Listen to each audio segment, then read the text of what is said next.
नमस्कार दोस्तों, स्वागत है आपके अपने YouTube चैनल संस्कृत अड्डा पर। दोस्तों, आज की जो वीडियो इसमें हम करेंगे संस्कृत प्रैक्टिस सेट में संस्कृत की परीक्षाओं के लिए महत्वपूर्ण क्वेश्चन जो आपके आगे आने वाले एग्ज़ाम के लिए महत्वपूर्ण रहेंगे, चाहे आप इसमें किसी भी संस्कृत के एग्ज़ाम की तैयारी कर रहे हों। और अगर आपने हमारे इससे पहले वाली वीडियो नहीं देखी है तो इसे आप आई बटन पर क्लिक करके देख सकते हैं, या फिर हमारे चैनल की जो प्लेलिस्ट है वहाँ पर जाकर आप अभी तक के जितने भी वीडियो आप देख सकते हैं।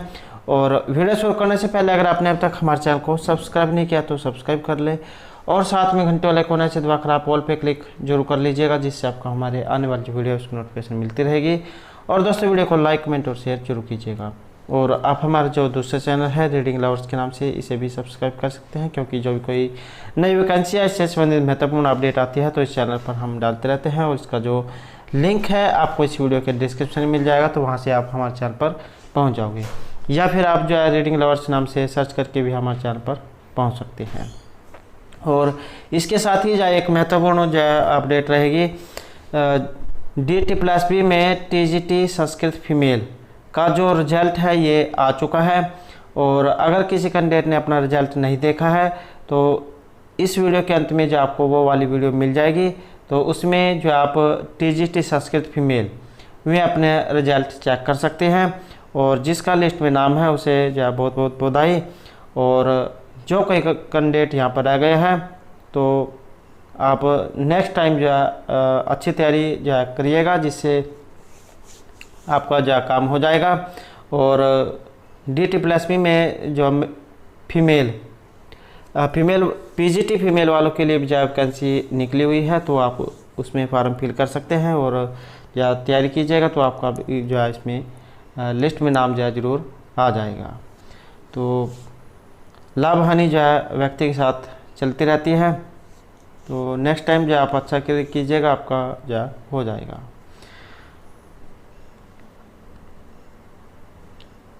तो हमारा जो यहाँ पर पहला जो क्वेश्चन है, अग्निहोत्रम अनुष्ठीयते।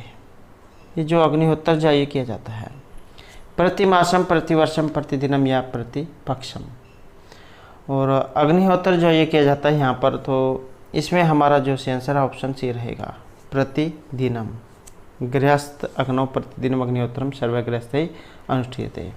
तो प्रतिदिन जाए किया जाता है। नेक्स्ट जो हमारे यहाँ पर क्वेश्चन रहेगा, निरुक्त अनुसारम तृतीय भाविकार का। ये जो निरुक्त जोहन के अनुसार यहाँ पर तीसरा जो भाविकार है, इनमें कौन सा माना गया है।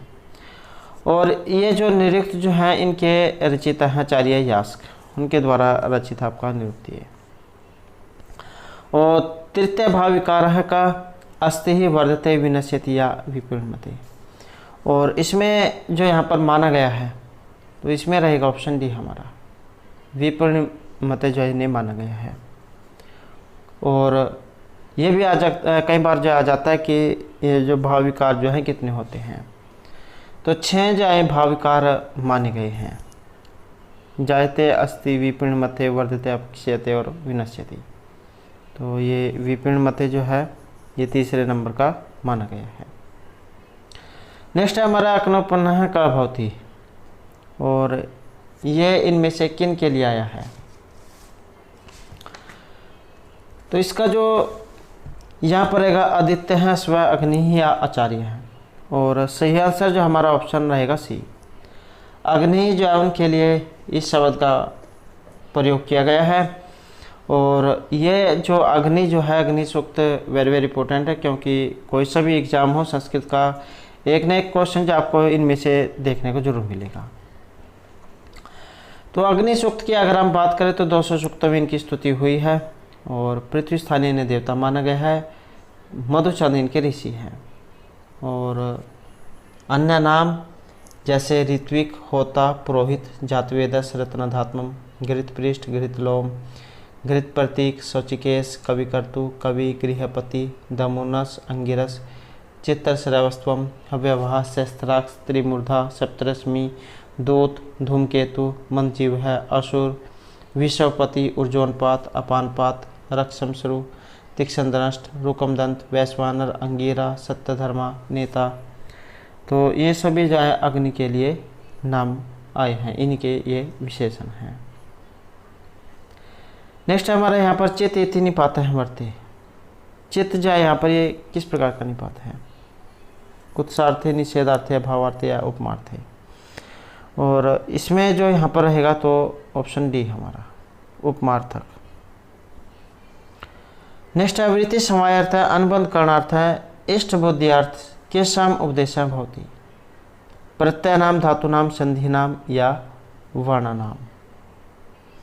और इसमें जो रहेगा तो ये है ऑप्शन डी वर्ण नाम। वर्ण नाम उपदेश है तो वृत्ति समवायार्थ है, अनुबंध करणार्थ है, इष्ट बुद्धियार्थ भवति। तो ऑप्शन डी यहाँ पर रहेगा।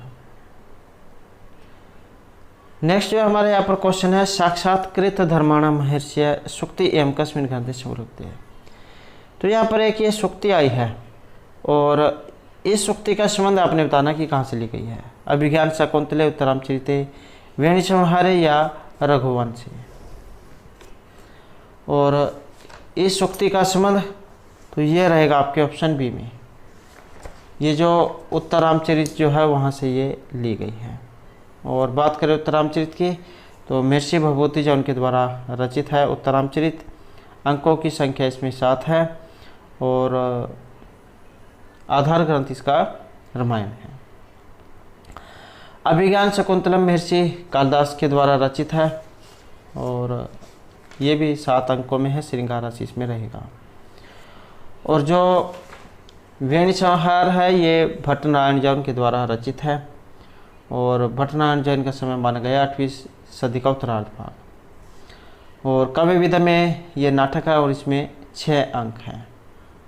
वीर रस है इसमें, नायक नायिका इसमें भीम और द्रौपदी है। महाभारत जो है वहाँ से लिया गया है, नाम से ही आप समझ सकते हैं वेणुसंहार। तो द्रौपदी जो उनकी चोटी का संहार करने के ऊपर जो इसका नाम रखा गया था वेणुसंहार। और रघुवंश महर्षि कालिदास जो उनके द्वारा रचित है। और सर्गों की बात करें तो इसमें 19 सर्ग हैं और 1569 श्लोक हैं और श्रृंगार रस है इसमें। नेक्स्ट है हमारा यहाँ पर करुण रस प्रधानम नाटकम अस्ति।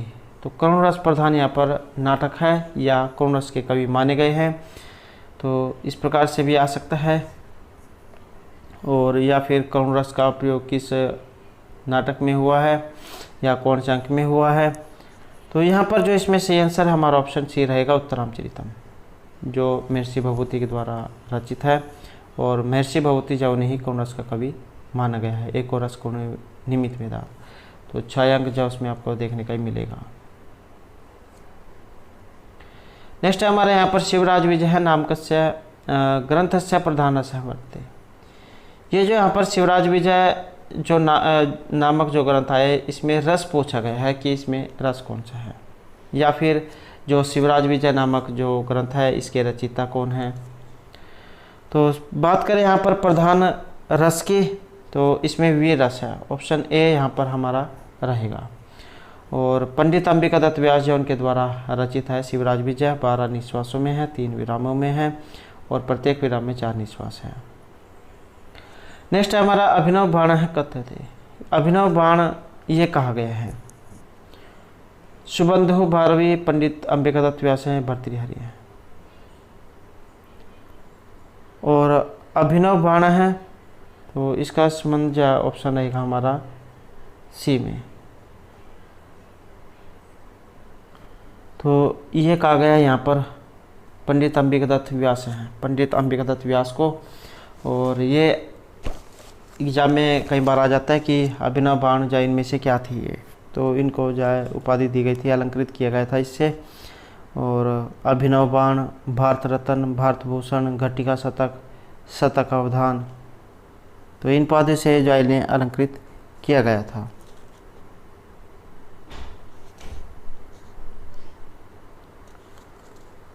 और ये जो शतावधान जो इसलिए घटिका शतक इसलिए कहा गया है या फिर शतावधान क्योंकि ये घड़ी में जो है 100 श्लोकों की रचना करने की समर्था ये रखते थे। तो उपाधि जो है यहाँ पर ये दी गई थी। नेक्स्ट है हमारा विज्ञान शकुंतलम नाटकस्य नायिका कीदृशः। तो अभिज्ञान शकुंतलम जो नाटक है इसके नायक दीर्घोदात्त है, दीर्घललित है, सठ है या दृष्ट है। और इसमें जो हमारा सी आंसर है ऑप्शन रहेगा ए। तो दीर्घोदात्त प्रवृत्ति के जो यहाँ पर इसमें नायक हैं। नेक्स्ट है वर्ण यदा अनुस्वार विसर्ग संयुक्त भवन्ति वा संयोग पूर्व भवन्ति छंद शास्त्र तेषां मात्रा भवन्ति। तो वर्ण यदि अनुस्वार विसर्ग से युक्त हो या फिर संयोग पूर्व में हो तब छंद में मात्राएं होती हैं। और मात्राएं जो है यहाँ पर रहेगा ऑप्शन बी हमारा, 2 मात्राएं होती हैं। नेक्स्ट है आचार्य पिंगल कृत छंद शास्त्र कथ्य अध्याय शक्ति। तो यहाँ पर जो है 2 प्रकार के क्वेश्चन इसमें बन जाते हैं कि आचार्य जो पिंगल है इनके द्वारा रचित ग्रंथ कौन सा है। तो छंद शास्त्र जो है उसके लिए जान जाते हैं। और यहाँ पर जो इसमें अध्याय जो है ये कितने हैं, 5, 6, 8 या 10। और इसमें जो यहाँ पर रहेगा तो ऑप्शन है हमारा सी। तो 8 मतलब 8 या इसमें अध्याय हैं।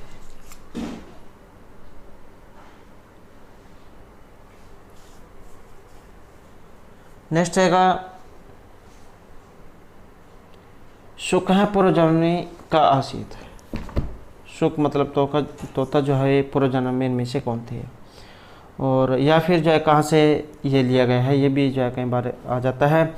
और इसका जो यहाँ पर संबंध है तो ऑप्शन रहेगा हमारा डी। शुक जो पूर्वजन्म में ये वैशंपायन जो नाम से थे और कादम्बरी जो है उसमें से ये लिया गया है, जो महर्षि भानुभट उनके द्वारा रचित है। और काव्य विधा में कथा है, गुणाढ्य की जो वृत्त कथा इसका आधार ग्रंथ है। 2 खंडों में बटी हुई है, पूर्वार्ध और उत्तरार्ध में। चंद्रपीड़ और पुंडरीक जो उनके 3 जन्मों की कथा इसमें दिखाई गई है। नेक्स्ट हमारा जन्मांतरे पुंडरीक है एवं अभूत। तो जन्मांतर में जो यहाँ पर पुंडरीक ये हुए थे, इंद्रायुध हैं, इंद्र आयुध है, चंद्रपीड़ है, वैशंपायन या शूद्रक है।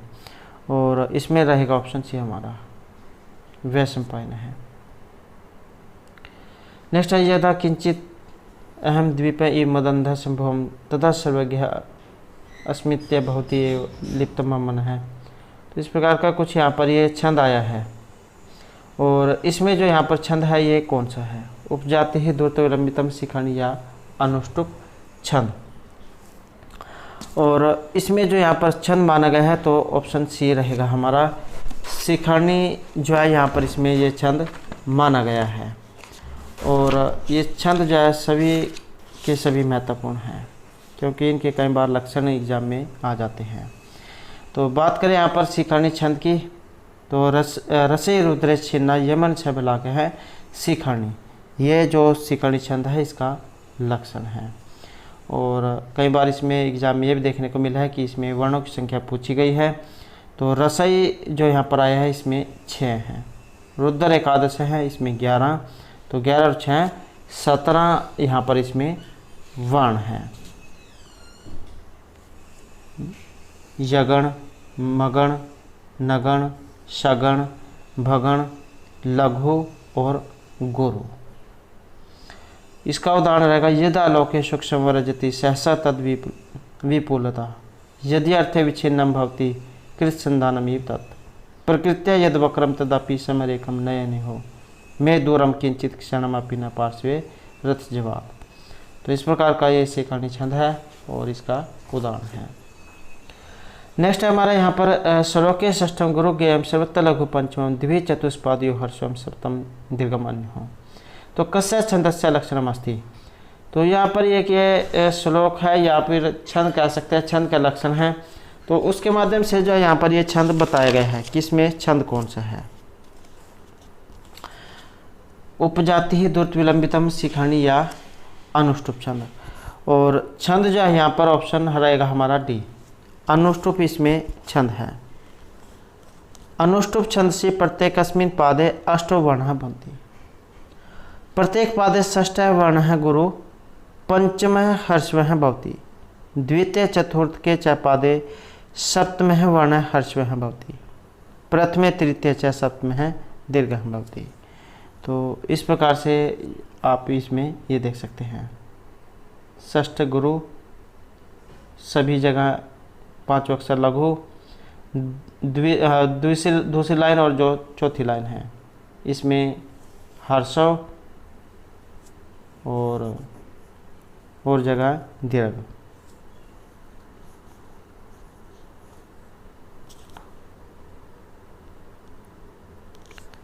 तो आपका जो अनुष्टुप छंद है उसका यहाँ पर ये लक्षण है।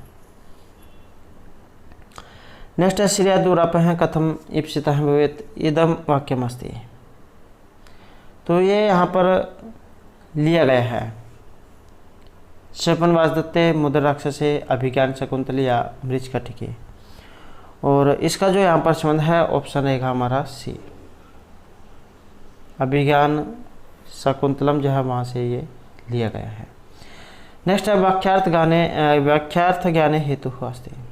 वाक्यार्थ ज्ञान जो है इसमें हेतु होता है निगमनम प्रतिज्ञा हेतु या संधि, और इसमें जो यहाँ पर रहेगा हमारा डी सन्निधि ही।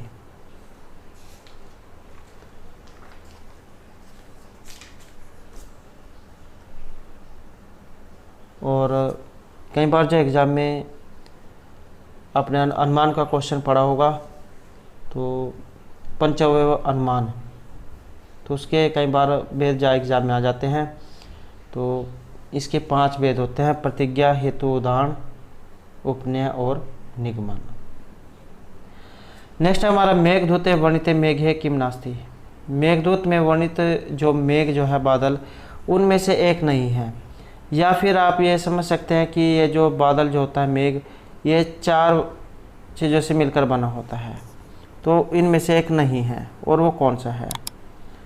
और इसमें जो यहाँ पर रहेगा तो ऑप्शन ए हमारा आकाश इनमें से अलग है। धूम ज्योति सलिल मरुत इनसे जाए मिलकर बनता है, और आकाश यहाँ पर इनमें नहीं है। नेक्स्ट है मेघदूत चेतन अचेतन प्रकृति कृपण का। तो एक तो जो ये मेघदूत से लिए गए हैं जो महर्षि कालिदास जो है उनके द्वारा रचित है, और 2 खंडों में ये बटा हुआ है, पूर्वार्ध और उत्तरार्ध में।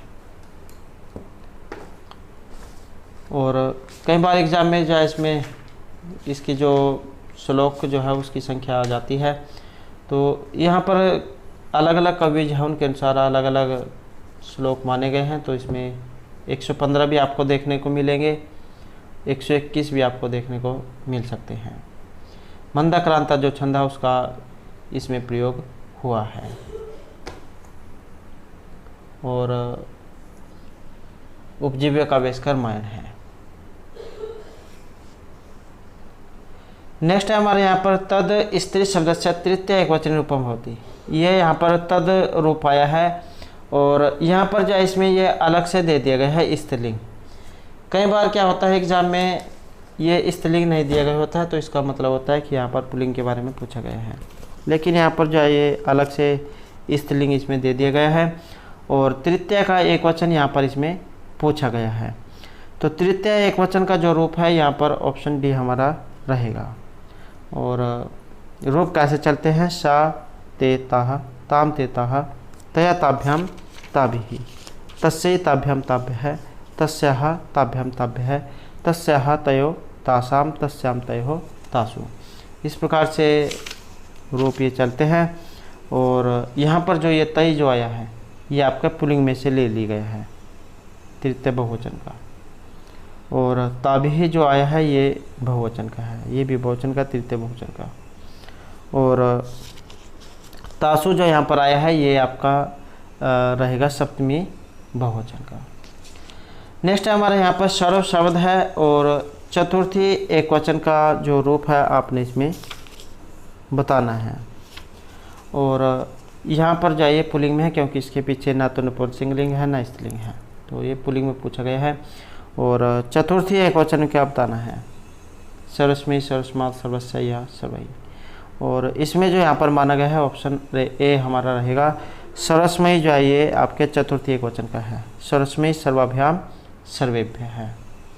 तो ऑप्शन ए। और ये जो सर्वस्व जो आया है ये आपने राम का शब्द रूप पढ़ा होगा अगर, तब उससे भी आप अंदाज़ा लगा सकते हैं, जैसे रामस्य होता है इसी सर्वस्व है। और जो आपका सरस्मात जो यहाँ पर आया है ये आपका बनता है पंचमी में। और ये जो यहाँ पर सर्वई जो आया है ये बनता है आपका तृतीय के बहुवचन में। नेक्स्ट है हमारे यहाँ पर शिवराज विजय है नाम कस्य ग्रंथस्य विधा अस्ति। ये जो शिवराज विजय जो नामक ग्रंथ है ये इनमें से किस प्रकार का है, किन के द्वारा रचित है, कितने निश्वासों में है, या फिर इसका वर्णन कैसे होता है। तो इसमें जो यहाँ पर माना गया है तो ऑप्शन रहेगा हमारा ए। तो शिवराज विजय क्या है, एक ऐतिहासिक उपन्यास है, 12 निश्वासों में है, 3 विरामों में है। पंडित अंबिका दत्त व्यास है उनके द्वारा ये रचित है। और ये जो पंडित अंबिका दत्त व्यास जो है इनके पितामह जो है इनका नाम था राजा राम शास्त्री, पिता का नाम दुर्गा दत्त। और ये पंडित अंबिका दत्त व्यास जो है इनका जन्म जयपुर के सेलावटी मोहल्ले में हुआ था चैत्र शुक्ल अष्टमी संवत 1915 में, और विक्रमी संवत है 1858। और मृत्यु हुई थी मार्ग 6 कृष्णा 13 संवत 1957 में और विक्रमी संवत 1900 में। और नवरात्रि के दिन जब इनका जन्म हुआ था तो इसीलिए इनका नाम जो है अंबिका दत्त रखा गया था। नेक्स्ट हमारा शिवराज विजय है नाम कस्य कृते नायिका का है। ये जो शिवराज विजय जो है इस के नायक पूछा गया है यहाँ पर पंडित अंबिका दत्त व्यास हैं, शिवाजी ही, रघुवीर सिंह है या औरंगजेब है। और यहाँ पर जो हमारा सी आंसर है ऑप्शन रहेगा बी, छत्रपति शिवाजी महाभाग है। नेक्स्ट हमारा यहाँ पर क्वेश्चन है लेट लकार से। लेट लकार जो है यहाँ पर ये किस काल के बोधक है, और आसान क्वेश्चन है लेट लकार का। और तो ऑप्शन सी जो है यहाँ पर हमारा रहेगा, भविष्यत काल जो है उसके लिए ये आता है आपका। और कई बार जो एग्जाम में क्वेश्चन को कठिन बनाने के लिए इसका सूत्र जो ये पूछ लिया जाता है। तो लेट से चाहे सूत्र है जो आपका लेट लकार में लगता है। नेक्स्ट है एशु का धातु सकर्मक नास्ति। तो यहाँ पर एक सकर्मक धातु पूछा गया है। सकर्मक कौन से होते हैं, जिसमें कर्म होता है, और अकर्मक जिसमें कर्म नहीं होता है। तो सकर्मक यहाँ पर पूछा गया कि इनमें से एक नहीं है, पट, हन, भक्ष्या, नृत। और इसमें जो हमारा रहेगा ऑप्शन डी है। तो निर्धातु जाइए सकर्मक यहाँ पर नहीं है। नेक्स्ट क्वेश्चन हमारा गच्छेत इति कस्य लकारस्य रूपम अस्ति। गच्छेत शब्द आया है, इसकी धातु भी एग्जाम में आ जाती है। और जैसे यहाँ पर ये लकार पूछ लिया गया है, ये भी पूछ लिया जा सकता है कि ये प्रथमा पुरुष का है, द्वितीय का है या उत्तम का है।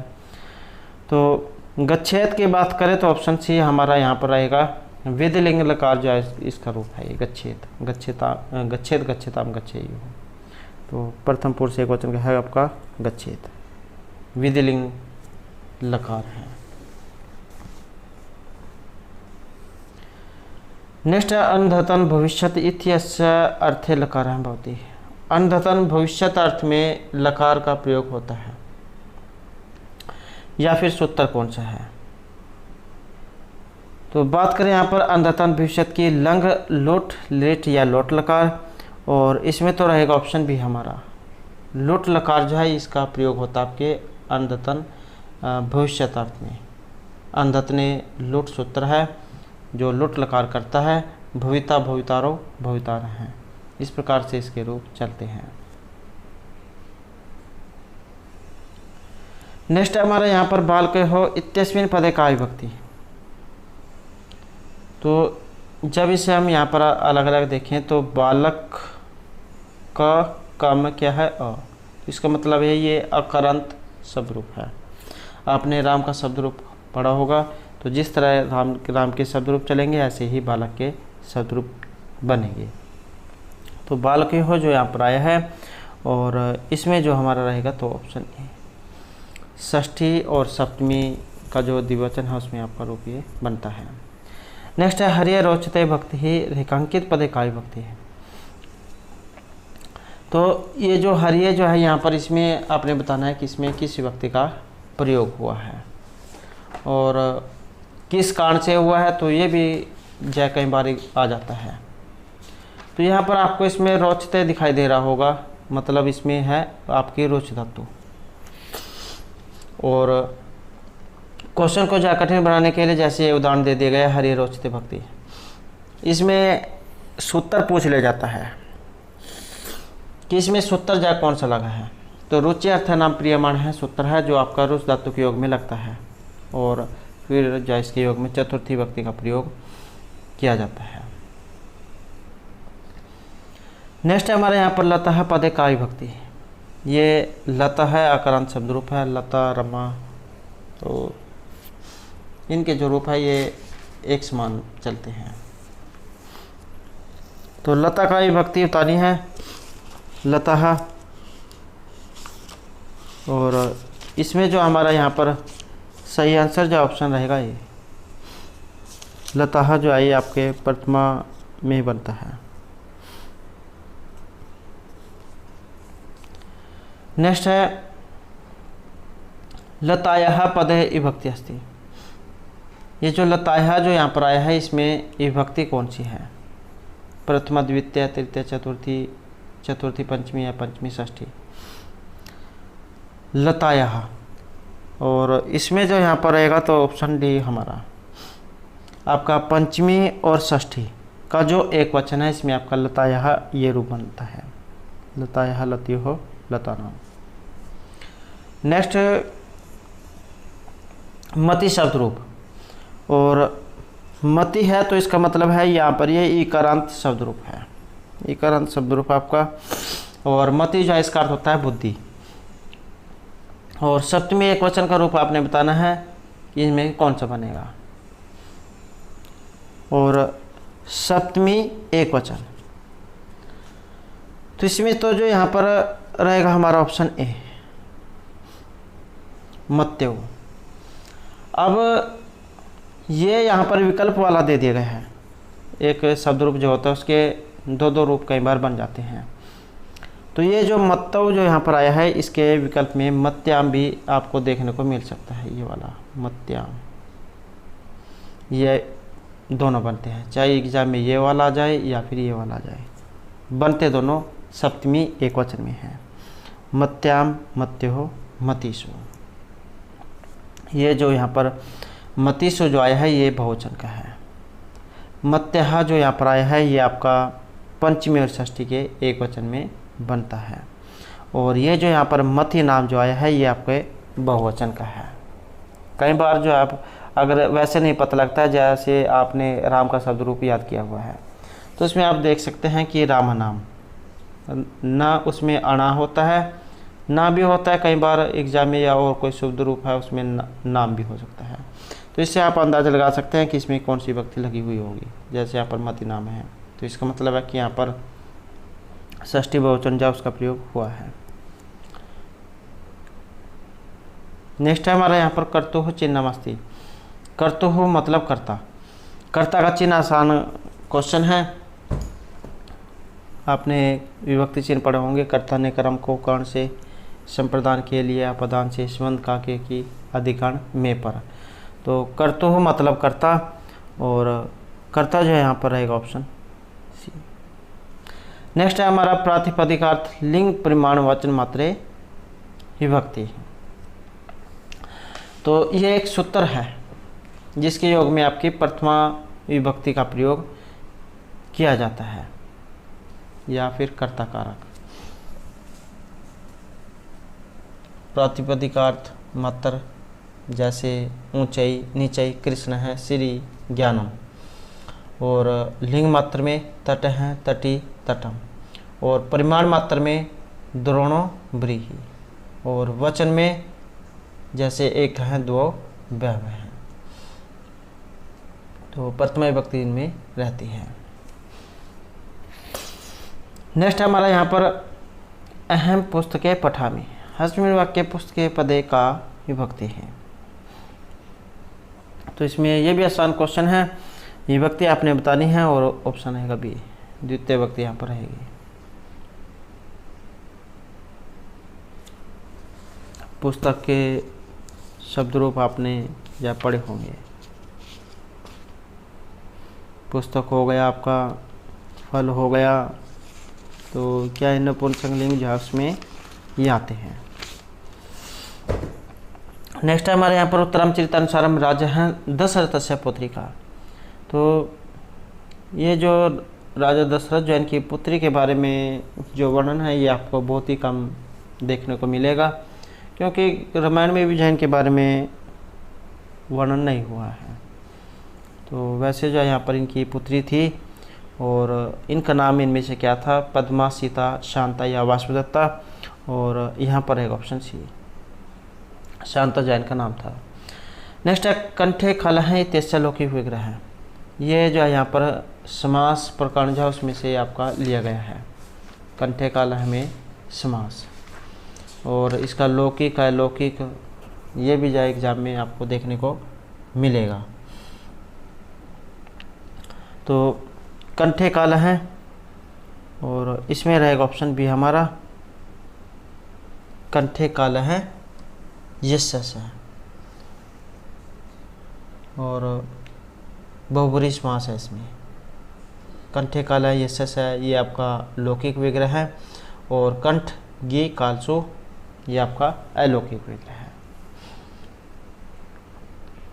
नेक्स्ट हमारा द्विमूर्ध है 73 का समास है।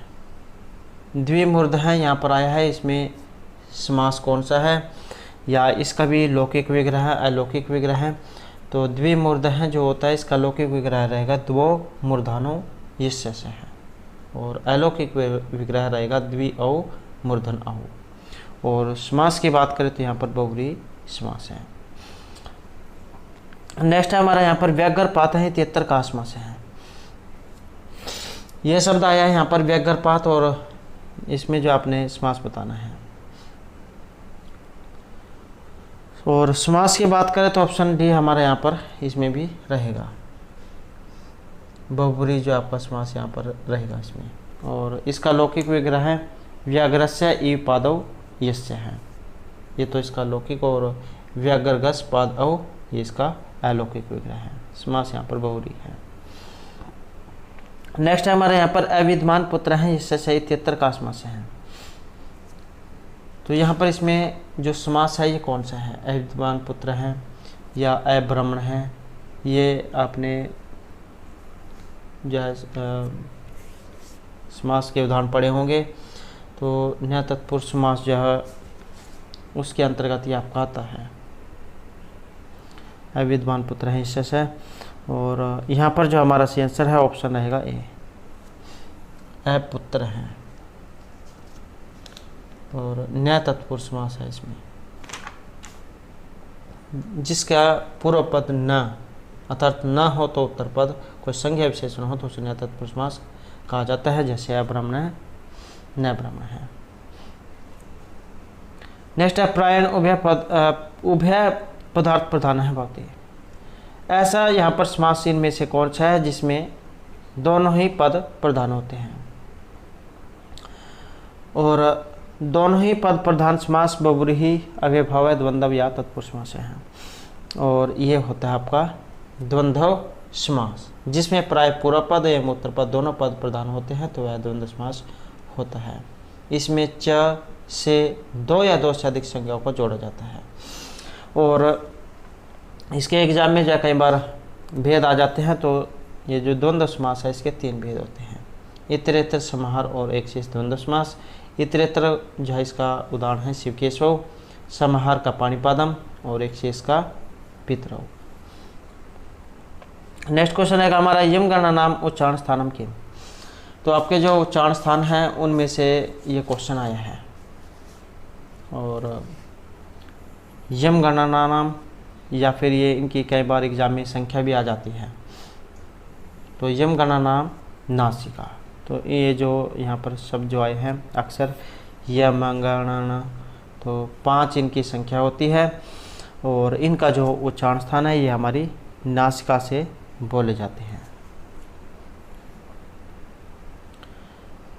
नेक्स्ट हमारा लिरी कारस्य उच्चारण स्थानम किम अस्ति।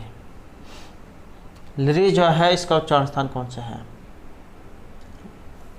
और लिरी तुलसा नाम दंतः, आपने ये सूत्र पढ़ा होगा, लिरिकार, लिरी और त्वरक, ल और श, इनका जो उच्चारण स्थान है ये हमारे दंत से बोले जाते हैं। तो लिरी तुलसा नाम दंतः। नेक्स्ट हमारा अधिहरि इत्यस्य पदस्य अलौकिक विग्रह अस्ति। या फिर जो यहाँ पर ये अधिहरि आया है इसमें समास कौन सा है। हरौ इति ये आपका लौकिक, और हरिगे अधिशो ये अलौकिक है। तो ऑप्शन सी यहाँ पर रहेगा। और अव्ययभाव जो यहाँ पर समास इसमें रहेगा। अव्ययभाव जो है इसकी समास से ही होते हैं, सुर में अव्यय उपसर्ग उसमें दिए गए होते हैं, जैसे यहाँ पर इसमें अधि आया है। नेक्स्ट है हमारा यहाँ पर उपकृष्णमिति पदस्य अलौकिक विग्रह अस्ति। या फिर जो यहाँ पर भी इसमें समास कौन सा है, इसमें भी सुर में यहाँ पर उप दिया गया है। और जो आपका अव्ययभाव जो है वो समास इसमें रहेगा उपकृष्ण में।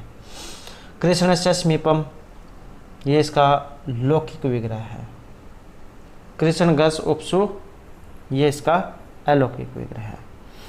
तो ऑप्शन सी।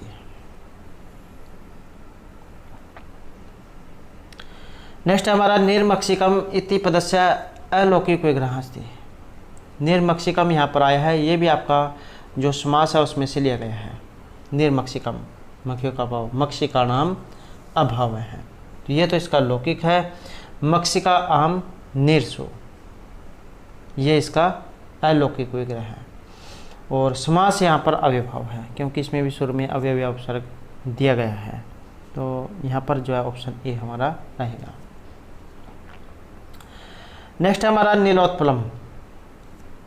ये जो नीलोत्पलम जो यहाँ पर आया है इसमें आपने बताना है कि इसमें समास कौन सा है, या इसका जो लौकिक विग्रह है कौन सा है।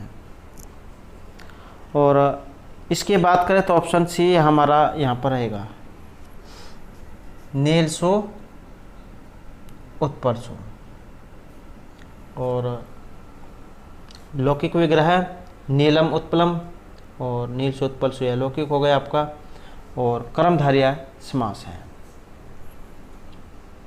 नेक्स्ट है हमारा इस कृष्णो इति समासिक पदस्य अलौकिक विग्रह का। इस कृष्णो यहाँ पर आया है, इसका भी आपने अलौकिक विग्रह बताना है, या समास कौन सा है।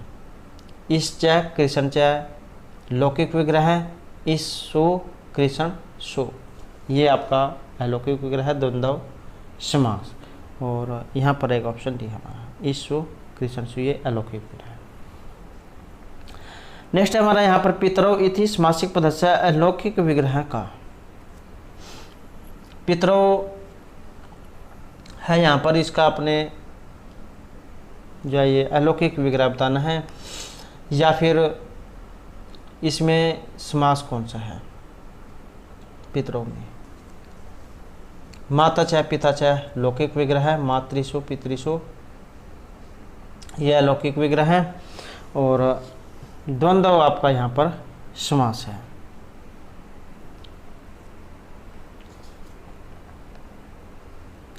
तो दोस्तों थे हमारा आज के यहाँ पर संस्कृत की परीक्षाओं के लिए कुछ महत्वपूर्ण क्वेश्चन जो आपके आगे आने वाले एग्जाम के लिए महत्वपूर्ण रहेंगे।